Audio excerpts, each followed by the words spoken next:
yung mga names nila, pero kilala ko na po si Sister Donna, si Sis Che, tsaka si Brother Doms. Yung si Sister Rachel ba? Tama! At si Sister, hindi ko matandaan yung pangalan. Jo, si Sister Jo. Diba? Nandito na po sila last time at ganoon din po si Brother kanina, ano pangalan na ni Brother? Emmanuel. Emmanuel. Yan. So, God is good po ba? Amen. All the time. God is good. God is good. All the time. Ang Diyos ay mabuti. Sa lahat ng panahon. Sa lahat ng panahon. Ang Diyos ay mabuti. Diba? So, napakabuti po ni Lord kasi dinala niya ulit tayo dito. Alam niyo po, last Sunday, doon po kami nag-worship service sa bahay nila si Swasa. Pero, sabi ko nga, Lord, ito lang yung worship service dito na mga ganap. Kasi sa susunod, doon na kami sa bagong tahanan. Ito lang po ang tahanan natin. Amen po ba yun? Amen. Amen. Yan, nag-amen si Sister Rachel. Kaya, i-claim na natin yan, di po ba? So, sama-sama po tayo dito para mas lalo po tayong lumakas. Kasi ang dami na pong nangyayari sa mundo, ang dami na pong mga sakuna sa Pilipinas po, yung pagbaha, yung bagyo, di ba? Parang pagka nakikita po dun sa sa internet, pag nakikita po natin yung mga news, talaga pong manghihina kayo. Mas lalo na kapag kasama po yung pamilya natin na nasa lanta, di po ba? Parang, Lord, anong nangyayari? Parang ganun yung katanungan po natin. Pero, andito po tayo ngayon para mapalakas ng kanyang salita. Amen po ba yun? Amen. So, saan na pala yung aking clicker na iwan ko doon natin. Yan, i-declare na po natin to. Na-memorize nyo na po ba? Yes. Amen. Sige, 1, 2, 3, go! Bless and living love. Yan po, lagi po natin i-declare yan sa araw-araw ng ating buhay. Mas lalo na po pag-gising nyo sa umaga kasi highly favored po tayo. Bakit? Kasi po, nagigising pa rin tayo, di ba? Iniingatan pa rin tayo ni Lord. Greatly blessed. Bakit? Kasi po, binibigay ni lahat ni Lord yung pangangailangan natin. Tama ba? Lahat tayo nagtatrabaho, di ba? Sino bang nagbigay ng kalakasan ninyo para makapagtrabaho? Sino bang nagbigay ng skill niyo para makapagtrabaho? Di po ba si Lord? Wala naman po tayo may pagmamalaki sa ating Panginoon. And then, deeply love. Bakit? Kasi mahal na mahal po tayo ng ating Panginoon. Sobra po yung pagmamahal niya sa atin. Natignan niyo po itong lugar na ito, ibinigay po sa atin, di ba? Para makapagpuri po tayo sa Kanya. Alam niyo po, nung naghahanap kami, talagang tagaktak yung mga pawis namin. Pero, hindi po namin ininda yun. Makahanap lang po talaga ng bahay pa ng bahay. Pero yun nga po, napakaganda po ng pagkilos ng Panginoon. Kasi may isang kapatiran dito na nagsabi na, malay mo, nandyan na pala sa harap natin, hindi lang nakikita. And true enough, di ba? Sobrang lapit sa bahay nila si Luz. Talaga naman, grabe. Sabi ko, si Lord talaga, pag siya ang kumilos, wala po tayo talagang masasabi, kundi magpasalamat at magpasalamat na lang. Amen po ba yun? Amen. Palakpakan nga po natin sila sa bagong bahay panambahan natin. Di ba? Amen. So, ayan, ang i-share ko po sa inyo ay yung para mas maunawaan po natin kung ano ang ginawa ni Kristo sa krus. Para po mas lalong yung pananampalataya natin sa Kanya ay tumibay pa, mas lalong mag-increase yung faith natin sa Kanya, yung pagtatrust natin sa Kanya, mas lalo pa pong mag-overlap sa ating mga ulo kung gaano dapat na ipagkatiwala natin kay Lord at kung gaano niya tayo kamahal.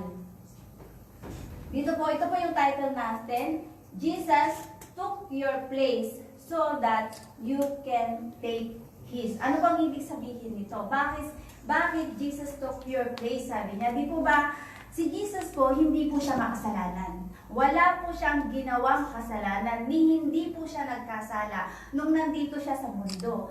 Pero, dahil sa ating lahat, tinik-charge niya po yung place natin na makasalanan. Napunta po sa Kanya lahat yung kasalanan natin. Di po ba? At yung pagpapala, yung ng ating Panginoong Hesus, yun po yung napunta sa atin. Di po ba? So, tignan po natin para mas lalo natin maintindihan yan. Sa Psalm 69:4 po, ito po ay messianic verse. They that hate me. Ito po ay sinulat ni King David. Kaso po, ito po yung distress po si King David dito. Pero may prophetic meaning po talaga siya sa ginawa ni Kristo para sa ating lahat. Sabi po dyan, they that hate me without a cause are more than the hairs of mine of mine head. Then I restored that which I took not away. Di ba sabi niya, ni-restore ko yung hindi ko naman ginawa. Ni-restore ko yung hindi ko naman kinuha. Sabi ng ating Panginoon dyan. Yan po ay natumutukoy sa ginawa ng ating Panginoong Jesus sa ating lahat. Amen ba yun? Amen. Ayun. Nagaganon ako doon. Akala ko nandun. Diba? Ang theme po natin ay divine exchange. Jesus became what we were so we could become what He is. Dito pa lang po, makikita po natin yung ginawa na ng ating Panginoon sa atin. Diba sabi niya dyan, yung divine exchange, yung nangyari po sa cross na yan, kung ano po talaga ang naging exchange noon sa ating lahat. Di ba? Kung ano yung kapalit noon sa ating Panginoong Jesus at naging kapalit para po sa ating lahat. So, introduction, the cross was not just punishment. Di ba nung mga bata tayo, ako nung Katoliko pa po ako, akala ko, sineselebrate lang yung mahal na araw. Di ba, napipenitensya sila. Hindi ko alam na may meaning pala yung cross na yan. Akala ko parang sineselebrate lang dahil namatay ang ating Panginoon. Pero hindi ko po talaga naiintindihan pala yung yung deep meaning niya kung bakit ginawa yun ng ating Panginoon. And alam ko lahat din po tayo, ganun din po nung nandun pa tayo sa natin, di ba, sa ibang relihiyon pa tayo. Pero ang relihiyon po, hindi po talaga tayo may sisave niyan. Di po ba? Ang salvation po natin is individual. Hindi mo pwedeng i-save yung anak mo. Hindi mo pwedeng isama siya sa kaligtasan mo. Kundi, ang gagawin mo talaga is bahaginan mo ng salita ng Lord yung anak mo para siya ay magkaroon din ng salvation. Kaya nga po individual. Nalak po yata yung pinto. Hindi na makapasok. Ayan, hindi na sila nakapasok. Diba? So sabi po dyan, the cross was not just punishment, it was a divine exchange. Jesus took your place in judgment so you could take His place in righteousness. He took the worst of you to give you the best of Him. So, ngayon po, ang tinatamasa po talaga natin ay yung best ng ating Panginoong Jesus, yung ginawa niya po sa krus ng Kalbaryo. Amen. Yan. Ang point 1 po natin is, Jesus became sin so you could be righteous. Ang hirap pala magbasa ng pagganito. Di ba? Yan. Kinuha ng ating Panginoon ang ating mga kasalanan. Past, present, and future. Naniniwala po ba kayo doon? Amen. Dapat talaga maniwala tayo. Bakit? Kasi future na po tayo eh. Nung namatay ang ating Panginoong Jesus, hindi pa po tayo nabubuhay, di ba? Pero bakit kasama tayo sa mga na-save, di po ba, sa nagkaroon ng salvation? Kaya po yung ginawa ni Kristo ay ongoing po yan kahit sa mga susunod na generation pa po natin. Amen po ba yun? Amen. Magaling po ba si Lord? Amen. Sobrang mabuti po ba si Lord? Amen. Na past, present, and future ay pinatawad na niya sa atin lahat? Amen. At mahina ang Amen. Amen. Yun, di ba? Jesus became sin so you could be righteous. So, naniniwala po ba kayo na ikayo ay matuwid na?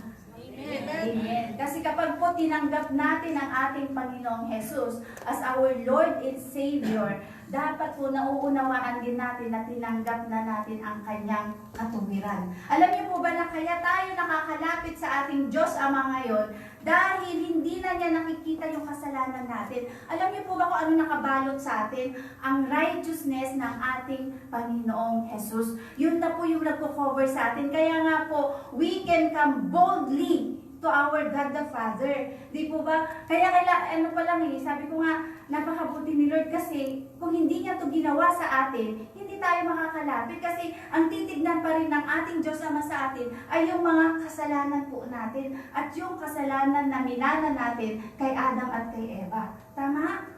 Kaya napakabuti po ni Lord. Yan, sa 2 Corinthians, ito po yung patunay na we have received the righteousness of God.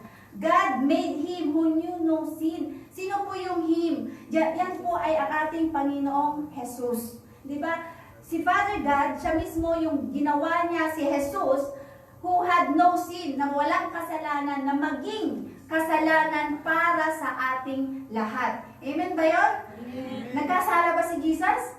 Hindi, di ba? Tayo ang may kasalanan, pero napunta lahat sa Kanya. Di ba? Ganun po tayo kamahal ng ating Panginoon. Tapos sabi niya, so that in Him, we might become the righteousness of God. Di ba? Kaya nga po dinideclare natin that I am the righteousness of God in Christ Jesus. Hindi po righteousness natin ha. Kasi po, hindi po tayo righteous. Wala pong righteous sa bawat isa sa atin. Pero, we are declared righteous because of the righteousness of Jesus Christ that yun po yung bumabalot po sa atin. Amen po ba yun? Amen. Amen. Diba? So, that we might become the righteousness of God in Christ Jesus. So, sabihin mo nga sa katabi mo, righteous ka na in Christ Jesus. Righteous in Christ Jesus. Amen. Amen? O diba? Dapat po maano natin yun, maintindihan natin yun. Yan. Jesus did no sin. Wala pong ginawang kasalanan si Kristo, di po ba?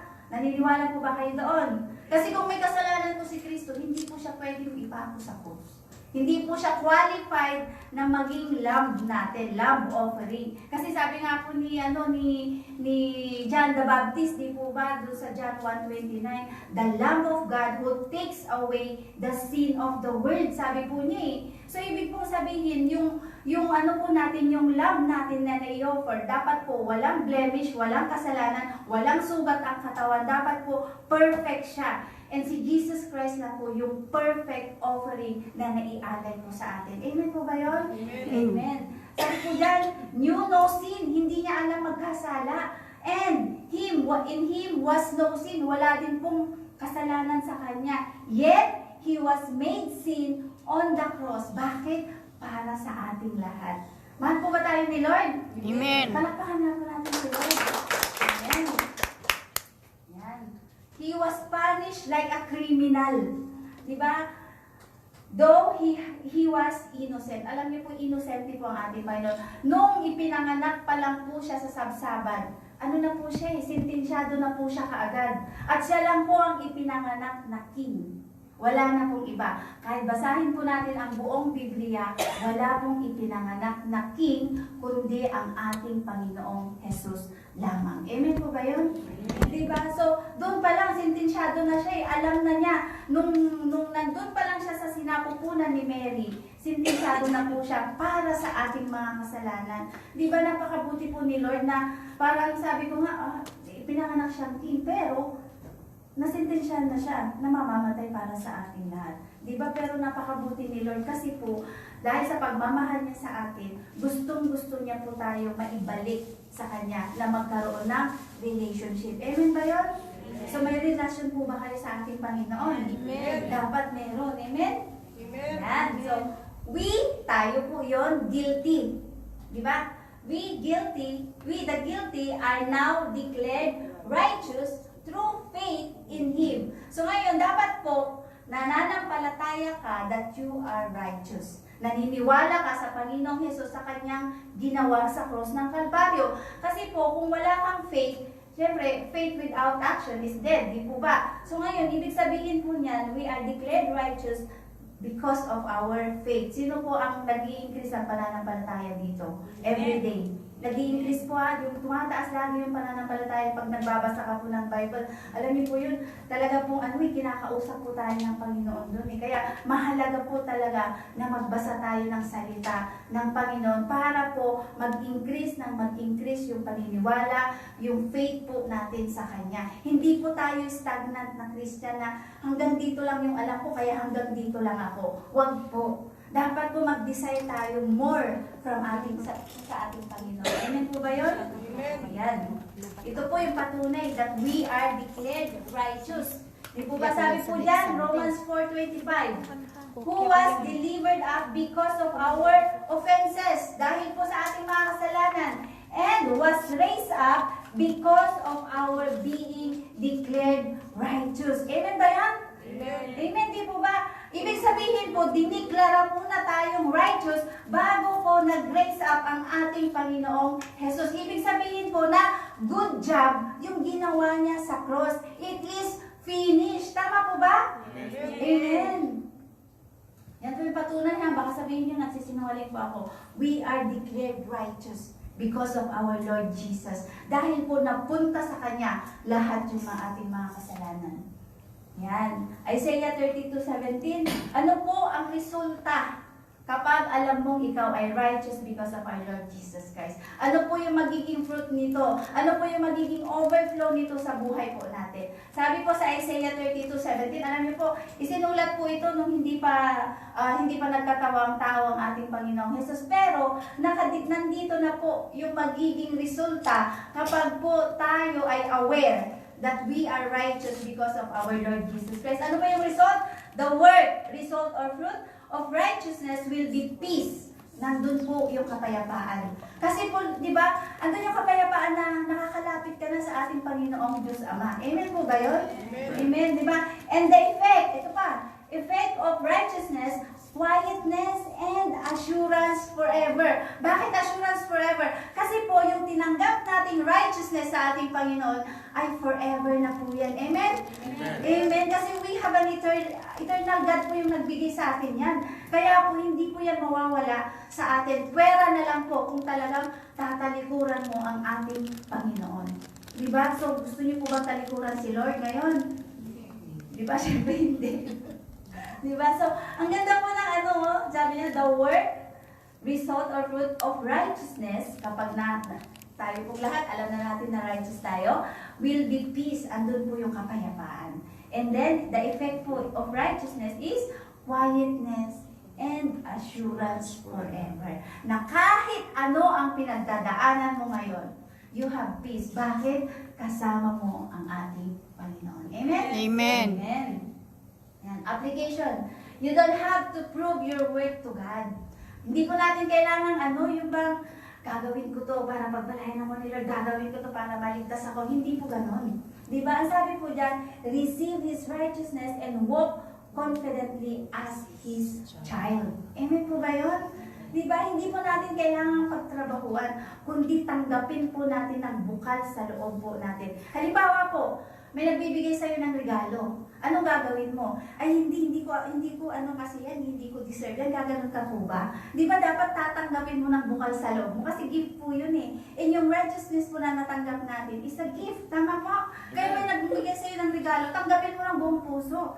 Huwag mo sasabihin na, kagaya niyan, binigyan ka ni Lord ng righteousness. Ay, hindi ko deserve, Lord, na maging righteous kasi may ginagawa pa akong kasalanan. Hindi. Kailangan po, tanggapin po natin yung binibigay ni Kristo sa atin, yung ino-offer po sa atin ng buong puso at na may pananampalataya. Amen po ba yun? Amen. Yun.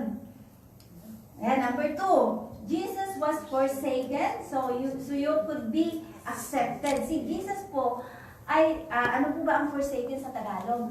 Diba? Tinalikuran po siya ng ating Diyos Ama nung nandun po siya sa cross. Bakit niya tinalikuran ng kanyang anak? Kasi po, yung kasalanan niya ay nandun sa katawan ni Kristo. Yung kasalanan po natin pala, nandun sa katawan ni Kristo. Kaya naman po, sabi diyan, Jesus was forsaken so you could be accepted. Alam niyo po, kung wala si Kristo sa buhay po natin, we will never be accepted ng ating Panginoong Diyos Ama. Hindi po tayo tatanggapin ng ating Panginoong Diyos Ama kung wala po si Kristo na namatay sa krus ng Kalbaryo. Tama po?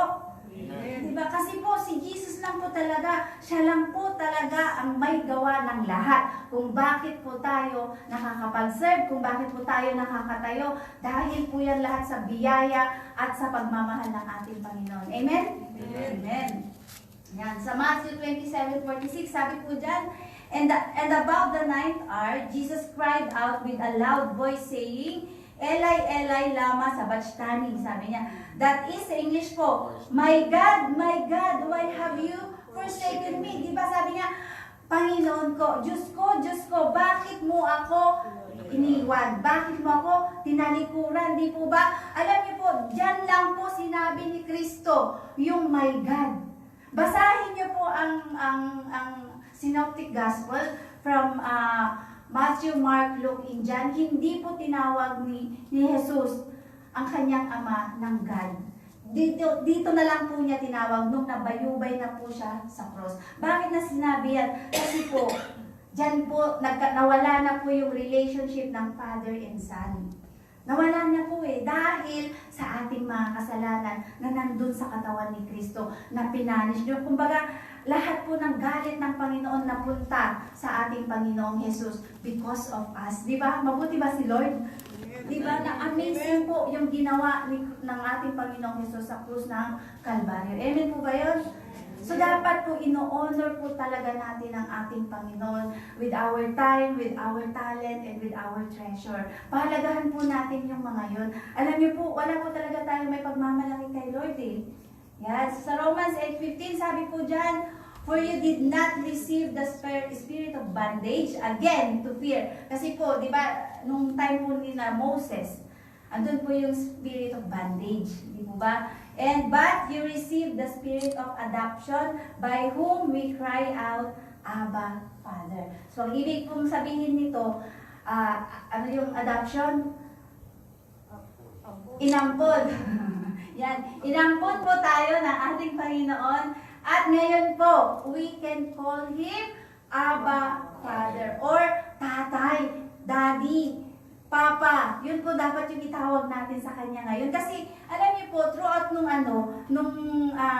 yung Matthew, Mark, Luke, and John, ang gusto po talagang sabihin sa atin ng ating Panginoong Jesus is tatay. Yun po yung gusto niyang i-introduce. Bakit po? Kasi, di ba kapag tatay at anak relationship, may closeness yun? Hindi po tayo, nung tinanggap po natin ang ating Panginoong Jesus, hindi na lang po tayo disciple, hindi na lang po tayo follower, hindi na lang po tayo mga mananampalataya or believers, kundi sabi po, we are the sons and daughters of our God. Ano pong gusto niyo? Disciple lang po ba? Or ano pong gusto niyo? Follower lang po ba kayo? Or gusto niyo po maging anak kayo ng Diyos? Anak ng Diyos. Anak ng Diyos, di ba? At binigyan na po tayo ng karapatan na tawagin siyang Abba, Father, kagaya ng pagtawag sa Kanya ng ating Panginoong Jesus. Amen? Amen. Yan. Jesus was cut off so you could be brought in. Di ba? Kaya nga nung namatay si Jesus Christ, alam niyo po, nung na-declare na po tayong righteous, anong sinabi sa atin ng Diyos Ama? Welcome home mga anak.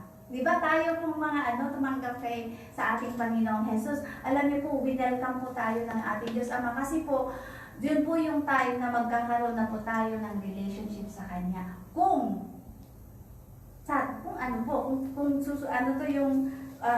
tatawagin niyo po siyang Diyos Ama at kung tatanggapin po ninyo ang ating Panginoong Jesus. Amen po ba yun? Kasi sabi naman po kasi doon sa John 3:16, di ba? For God so loved the world. So, mahal po niya tayong lahat and everything po, lahat po tayo invited. Diba? Invited po tayo na tanggapin siya. For God so loved the world that He gave His one and only Son, that whoever believes in Him shall not perish but what will have eternal life. So, ibig sabihin po na hindi lahat, kahit alam mo yung John 3:16 na yan, kung hindi mo tinatanggap at hindi ka naniniwala sa Panginoong Jesus, walang silbi. Kasi, hindi mapupunta sa iyo ang banal na Espiritu.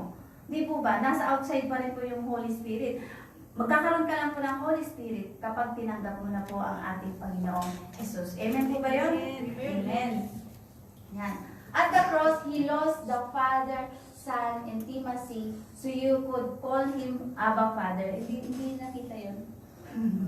Diba? So, ang ating Panginoong Jesus at ang ating Diyos Ama, nawala na po yung yung relationship nila nung nabayubay po ang ating Panginoon diyan sa krus ng Kalbaryo. Kaya nga po napakabuti ng ating Panginoon na ibinigay niya ang kanyang bugtong na anak. Hindi yung make believe lang na sige anak gawin mo yan para anak pa rin naman kita. Hindi po ganoon eh. Talaga pong ginawa, nagkatawang tao ang ating Panginoong Jesus para lang po mabigyan tayo ng salvation. Mabigyan tayo, kumbaga maibalik po tayo na magkaroon ng relasyon sa ating Diyos Ama. Amen? Yan. Yan, intimacy so you could gain it. Diba? So ngayon po, ano na po tawag natin dapat sa ating Diyos? Abba, Abba, Father. Father. Diba? Tatay. Diba? Sa mga anak po natin, ilang naman natatawagin ka na Boye. Diba? Hindi. Tatawagin ka Alfred. Diba? Siyempre hindi kasi nga may intimacy, may relationship. So yung tatawag sa'yo ng mga anak mo, tatay. Diba? Ganon din po tayo. Dahil may relasyon tayo sa ating Diyos, siya po yung nagbigay sa atin ng kaligtasan at lahat-lahat na tinatamasa natin ngayon. Anong tawag natin sa Kanya? Abba Father, Ama, Daddy. Kahit ano kung gusto nyo itawag, okay lang po yun. Abba. Di ba? Yun po sa ano eh. Yan. Now, you are not stranger. You are a child of God. Amen po ba yun? Amen. Anak po ba kayo ng Diyos? Amen. Amen. Tignan po natin yung patunay dyan. Yan. Sa John 1:12. Yan. So, lahat po nakasulat sa Bible. Hindi ko lang natin ito ginawa, ha? Yet, to all who did receive Him, sa lahat ng tumanggap sa Kanya, to those who believe in His name, sa lahat ng naniniwala sa pangalan niya, He gave the right to become, lakasan na po natin, Children of God. Are you a child of God? Amen.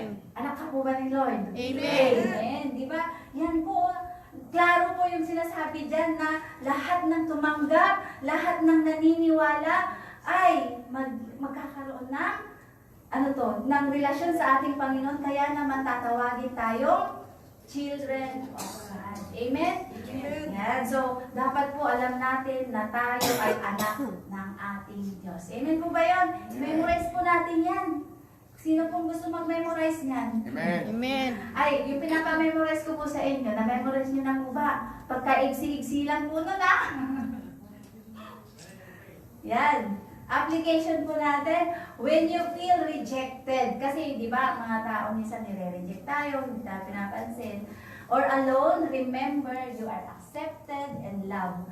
You can call God Abba, your Father. So, pagka nanalangin po kayo, kapag po may tinawag niyo ang Panginoon, from this time on, ang tatawag po natin, Tatay. Di ba? Ama, maraming salamat po. Di ba? Ganun, Tatay. O kaya Daddy, kung gusto niyong social, Dad. Di ba? Apa. Ayun. Di ba? Kung gusto niyo po ng medyo makaluma, edi, ano ba yung tatang? Ganun, di ba? Pwede rin. Di ba? Basta ang ating pong Diyos Ama ay ating Ama. Amen po ba yan? Dahil po yan, sa hindi natin kagagawan, ha? Kagagawan po yan ng ating Panginoong Jesus. Amen po ba yan? Amen. Yan. So, pangatlo na ginawa ng ating Panginoon doon sa krus. Ano pang ibig sabihin niyan? Jesus took the curse so you could receive the blessing. Pinagpapala po ba tayo ngayon? Amen. Amen. Ano po yung curse? Sumpa. Di ba? Lahat po ng sumpa, kinuha ng ating Panginoon sa krus. Di po ba? So you could receive the blessing para po tayo ay pagpalain ng ating Panginoon. Amen po ba yun? Hindi po dahil sa ating gawa na tutulong ako para pagpalain ako ni Lord. Hindi po. Sabi po dyan, so you could receive the blessing. Ibig sabihin po, si Lord po, si Jesus Christ ang may gawa kung bakit po tayo pinagpapala ngayon. At ngayon po, kung bakit po tayo nakakatulong, kung bakit po tayo nakakagawa ng mabuti, yan po ay resulta na alam na natin na tayo ay anak ng Diyos. That we are righteous because of Jesus and we are accepted because of our Lord Jesus. Amen po ba yun? Amen. Amen. Sa Galatians 3:13, yan po, patunay po ulit. Christ redeemed us from the curse of the law by becoming a curse for us. So, ibig sabihin, hindi, si Jesus Christ, siya rin po yung naging curse. Yung mga curses na nasa atin, napunta rin po lahat sa katawan niya. Di po ba?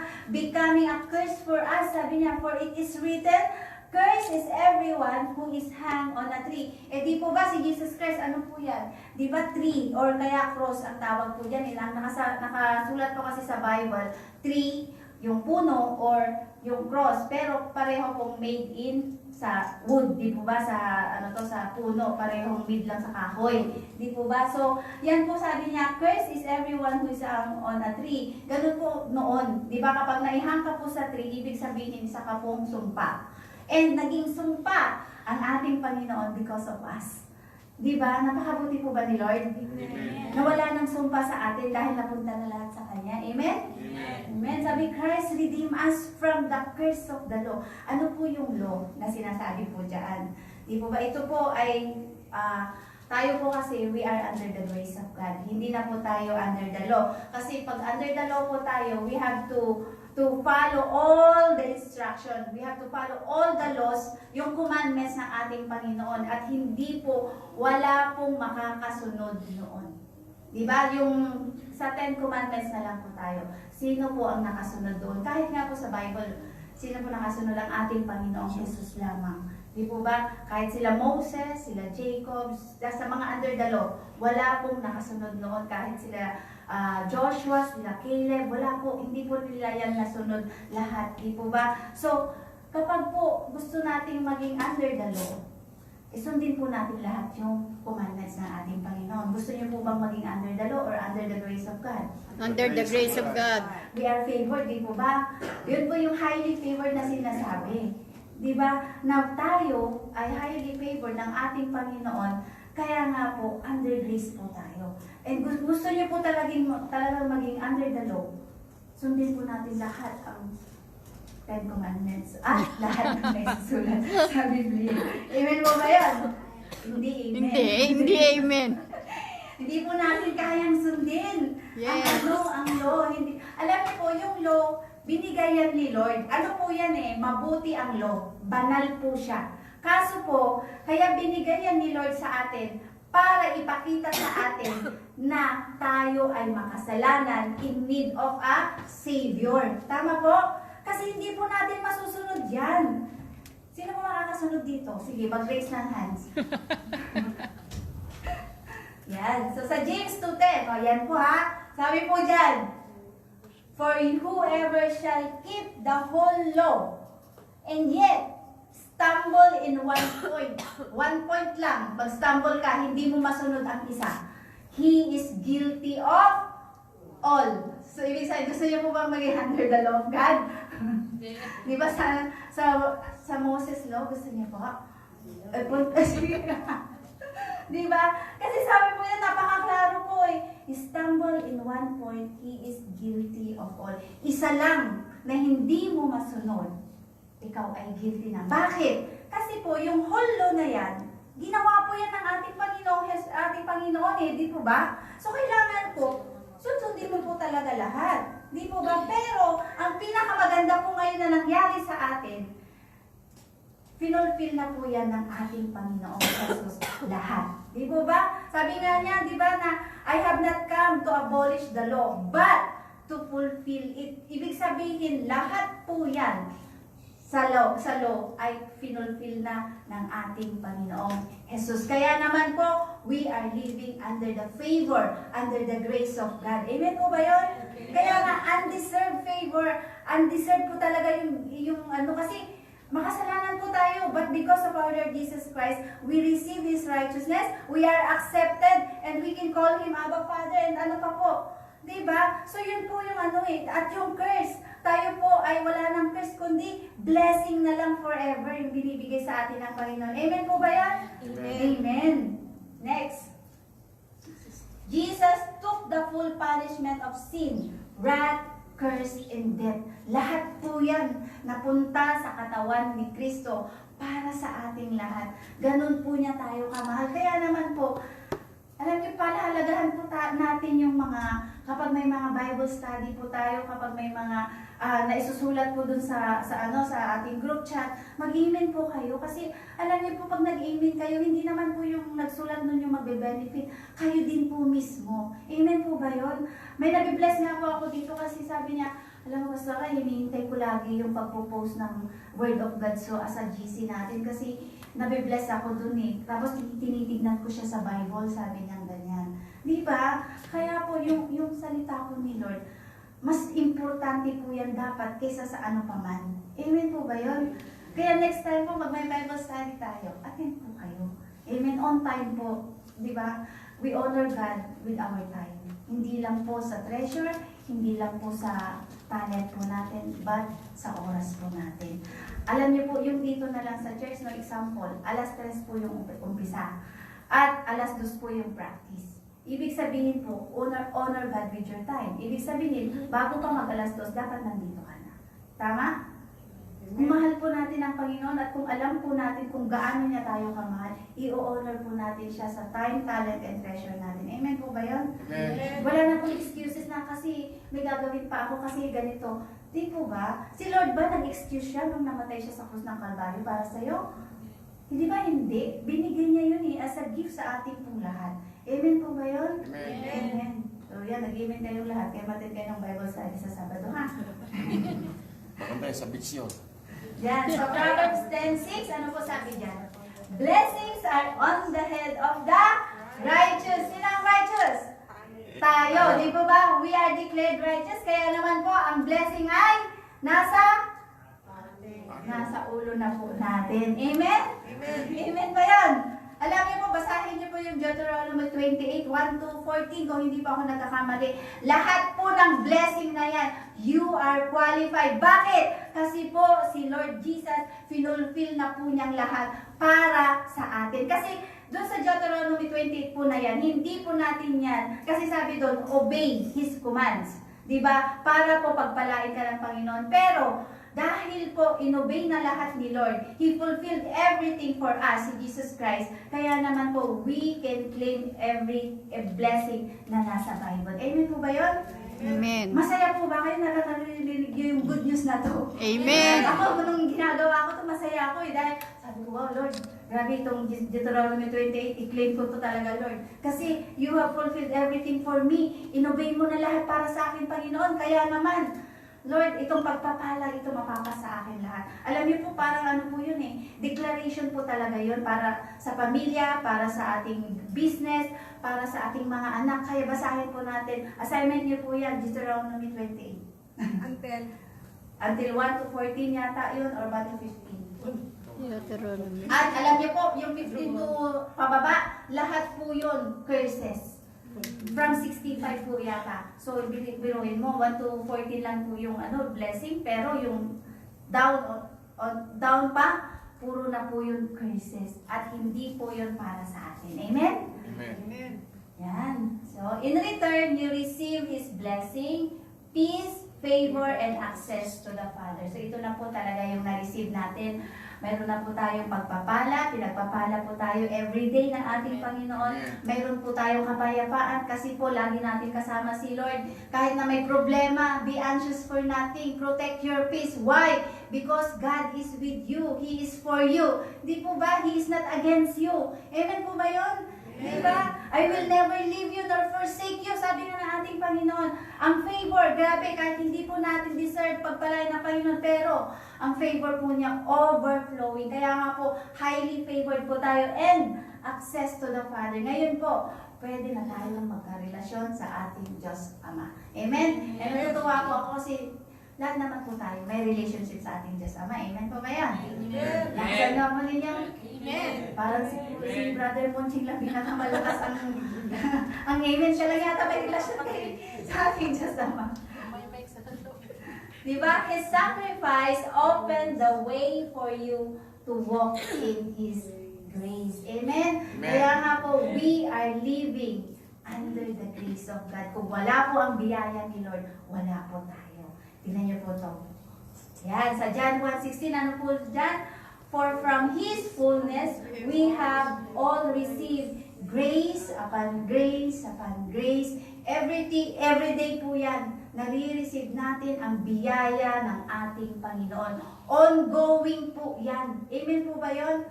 Amen. Kaya nga po, di ba tayo, sabi ko nga po sa inyo, artista po tayo dito, karamihan sa atin. But, because of the grace of our Lord, dahil sa favor na binibigay niya po sa atin, we are protected. Amen po ba yun? Amen. Iniingatan niya po tayo. Sino po? Sabi ko nga po, sino ang 2 dekada na dito? 3 dekada. Amen. Na hindi pa rin umuwi sa Pinas. Amen.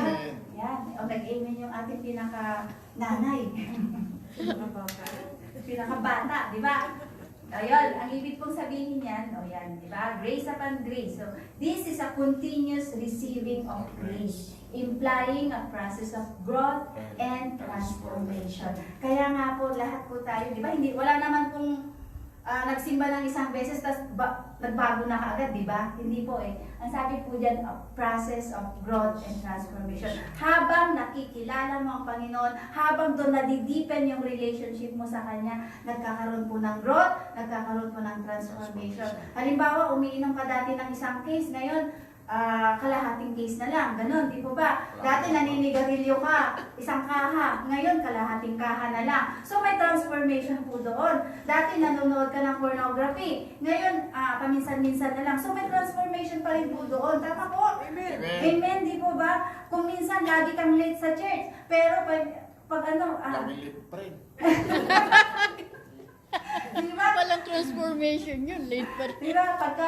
Minsan nalilate tayo sa church, pero pagka nagkakaroon ka na ng transformation, naiintindihan mo ang salita ni Lord, nagiging maaga ka na, tama? Amen. Yeah, so next time po, mag-attend din po tayo sa Korean Church. Sa mga hindi pa po naka-attend, alam niyo po, ang ganda rin po ng preaching ng pastor dito. At kanina po, winelcome po talaga nila tayo. Hindi ko po akalain na i-announce nila sa harap at patatayun po kami. Mabuti po ba si Lord? Amen! Pagmamahal po natin. Yan, application po natin. Don't expect judgment. Wala na pong judgment sa atin. Expect God's goodness every day. You are under blessing, not a curse. Amen po ba yan? Hindi na po yan tayo under a curse, kundi under the blessing of God po tayo. We are under the grace of our Lord. Yun po talaga yung nare-receive natin every day of our life. Favor na galing po sa ating Panginoon. Unmerited favor, undeserved favor. Yan po ang ibig sabihin ng grace, ng biyaya ng ating Panginoon. Kaya naman po, wala na pong judgment. Kasi sabi rin po sa Romans 8:1, di po ba? Therefore, there is now, ano ba is this? For what? 8:1. Romans 8:1. Tignan niyo po yung Romans 8:1. Wala na pong condemnation sa atin kasi po, we are in Christ Jesus. Di ba? Therefore, there is no condemnation to those who are in Christ. Wala na pong condemnation sa mga nasa Panginoong Jesus. Amen? Amen. Ayan, nahanap na ba ni Sis Luz? 8:1. Oo. Therefore, there is now no condemnation for those who are in Christ Jesus. Jesus. Amen. Di po ba? Wala na pong condemnation, wala na pong paghatol sa atin. Kasi po, we are in Christ. Di po ba? Amen? Ang righteousness po natin ngayon ay ang ating Panginoong Jesus. We are clothed of His righteousness. Amen? Di ba? We are accepted because of our Lord Jesus. And we are a blessing. Di ba? Pagpapala din po tayo. Ang nakapatong sa ulo natin ay pagpapala forever. Kasi po, ang nakikita na sa atin ng ating Panginoon ay ang ginawa ng ating Panginoong Jesus para sa ating lahat. Amen po ba yan? Amen. Yan, conclusion. The great exchange is complete. Yung divine exchange po na pinag-usapan natin. Jesus took our sin. We receive His righteousness. Amen? Next. Jesus was rejected. We are accepted. Jesus bore the curse. We walk in blessing. And Jesus was forsaken. Diba? We are never alone. And Jesus was condemned. We are favored. We are highly favored. Amen po ba yan? Amen. Amen. So yan, to God be all the glory and praise sa salita ng ating Panginoon. Dalakpakan niya po natin si Lord. And yun, dalangin ko po na may nagrema sa ating mga puso kung gaano tayo kamahal ng ating Panginoon, kung gaano siya, yung ginawa niya si John sa cross, kung ano yun yung sobra po sa pagmamahal, sobra po sa biyaya ang binibigay po sa atin ng Panginoon. And we are protected because of our Lord Jesus. Sige, tinatawagan natin po ang ating worship team para sa pagpupuri-pulit natin. Taas po natin ang ating mga kamay. Alam niyo po ba na nasa Biblia din po talaga yung pagtataas ng kamay? That we are surrendering everything to the Lord. Sino-surrender po ba natin lahat sa ating Panginoon? Amen. Amen. Siya lang po dapat yung papurihan natin sa araw-araw ng ating buhay. Amen? Amen. Sige, magpuri po tayo. May mic daw. May mic yan sa ano eh.